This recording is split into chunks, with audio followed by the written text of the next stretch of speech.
today, we're going to be building a medieval cave villager trading hall in Minecraft Hardcore, where if you die, you get banned from the server. Before we even started building, I headed to my wither skull farm to get 3 skulls so I could beat the wither. I was super nervous because it was my first ever time fighting a boss mob in Hardcore, but it ended up working out just fine because I spawned it in a tunnel so it couldn't fly away, and I just smote it until the sword phase where I quickly killed the wither. 3, 2, 1, go. No, that way. Dude, I saw a video of the hammer of... Oh my god, the frames. Okay.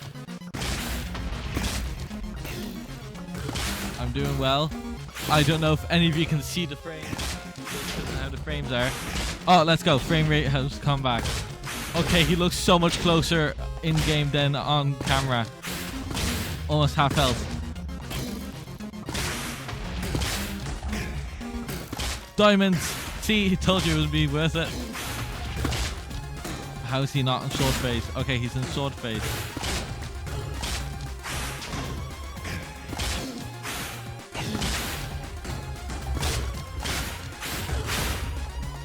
Oh, wizard.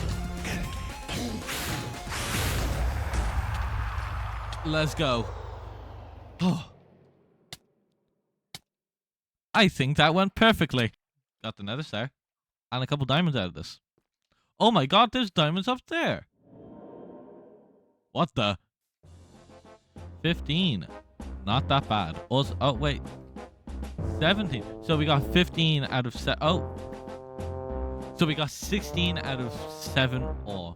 I had to dig out a large area of stone, so I wanted to get a maxed out beacon so I could use the haste effect and make it faster. To get a maxed out beacon, I would need to get over 2.5 stacks of either diamond, iron, gold, emerald, or netherite blocks. I decided to do gold because I have a gold farm that gives me gold nuggets that I can craft in ingots and then blocks. Now I know that sounded confusing, but basically I need 2.5 stacks for a full beacon, and I only have over half a stack. So I need 18 stacks of gold.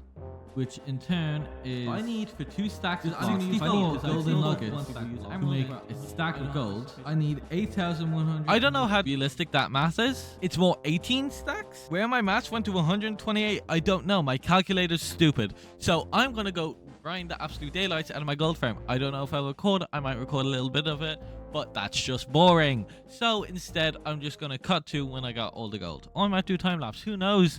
You guys do. Okay, guys, so I'm back. As you can see by my level count, I got a lot. I have all the gold on me at the moment. That should be enough for a full beacon to get haste 2.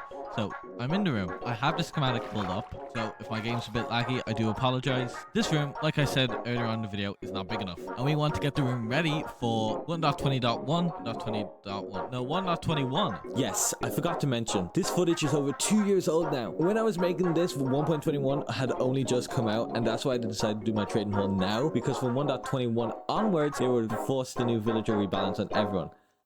Last I checked, that hasn't happened. In a bit, when either I'm done digging out or when I've done building, I'm going to set these guys up with librarian villagers, with all the type of librarian villagers I want. I think I can have 10 librarian villagers, which is probably well more than enough. But I might put like armor smiths or something else in them. And then I'll have bits down here for more villagers. Before I show you the material list, this is what it would look like if I didn't mine out anything. All we would get is the roof.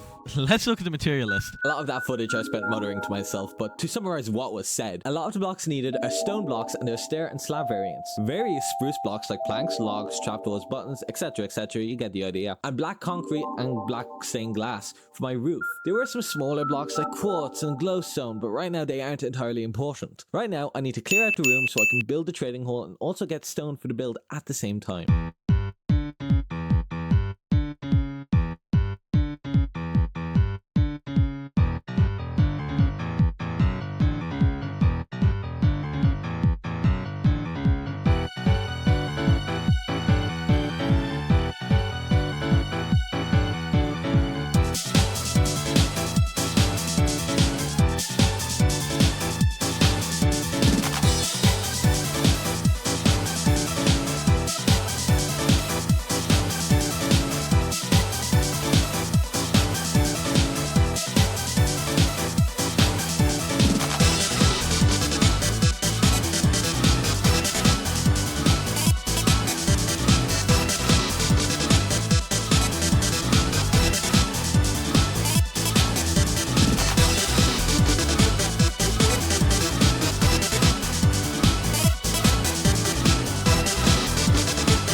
After clearing out the room and bits of the floor, I went out to get some wood and glowstone so I could 1. Light up the place, and 2. Get myself a solid ground to start working off of. I was going through the footage while I wrote this script and I realized I lost the footage from where I put in the glowstone and the chest room things. And I will say this happened quite a few times during this process. My computer's memory kept filling up and corrupting files, so I lost some of the replay footage and apparently actual clips too. I didn't know that, but everything that's important is still in the video, so don't worry, you're not losing out on the major stuff. Okay, guys, excuse this slight frame rate issue, but we are almost done. I've gotten the entire floor done now. I'm going to do the carpets when we finish the project because I think that'd be kind of satisfying if we just do the carpets last. I also got the entrance almost completed. I just need to place lanterns on the poles, and I have all those chest rooms set up. So I might actually do those first, build up the walls and the roof at the same time. Yeah, so we have a lot still left to do. But now I won't be attacked every time I go to do. Time you see me, I'll be getting ready to move on to my next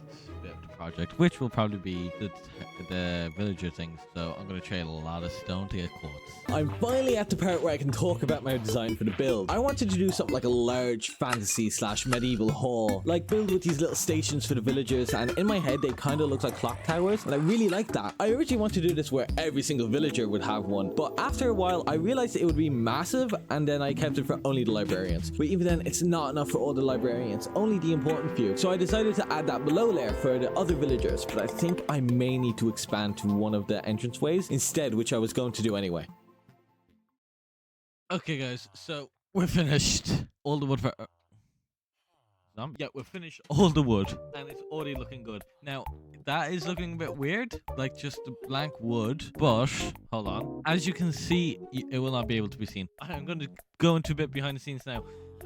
Yesterday, I tried to make a squid ink farm, but it didn't work, so I had to, and it got to the point where I knew I was going to just reinstate world download instead of trying to do it. So I drained like basically the entire river. Hold on, let me try and find. For those of you who are avid people who go on vanilla tweaks and stuff, you guys know of the crafting tweaks tab. One of those is charcoal and coal to black dye. I'm just going to use coal because I have all the coal from this project, and then I also have the wither skeleton farm. I would set up a wither rose farm somehow without having access to the end, or a squid ink farm, but I just don't have the time. I need to film videos and get them out. Like, I'm just gonna do this, but I will remove the data pack when we move over to 1.21. We've done a lot of building, so it's time for some material gathering. Since there was so much glass and concrete, I needed loads of sand, so I ended up tearing up the beach outside the trading hall and even over by my turtle egg farm. For the gravel, I went to the river beside the beach and gathered all my gravel from there, since I needed a lot. But mostly just sand is the main thing I needed, so I didn't need to gather up that much gravel in the end. I did also have to get wood as well, so I could smelt the glass. In the end, I built a super smelter and filled it with sand and wood so I could get all the glass for the build. Once I had all my concrete powder turned into concrete, I started laying it around the wall. If any of you have seen Season 8 of Hermitcraft, you will recognize this is what Green did on his roof of his base. I'm pretty sure I just finished watching Season 8 of Hermitcraft at the time of designing this, or was currently watching it, so that's why I chose it. Finally, onto the stone. I honestly think that the roof is what ties this whole build together. It helps fill out the empty space the wood walls leave, and also makes each villager station feels like its own thing. I think I did a good job. This build was designed before I really looked into building and tried to learn how to gradient, texture, and put shadows onto my builds. But even then, 2 years later, it's still one of my top 5 favorite builds I've ever done. Apologies, my mic is acting up today, and so's OBS. It's not a good filming day, but basically, what I wanted to show you was this is the above bit on the stone. So as you can see down there, it's almost finished. I just have to add the glass and the last bit of concrete. But this is the bits most people won't actually show you. This is what it looks like. This is going to be filled with mobs. It already is. That's why I have a bow on me. I made this with scraps of skeleton bows. What my plan is, in the future, I'm going to change it.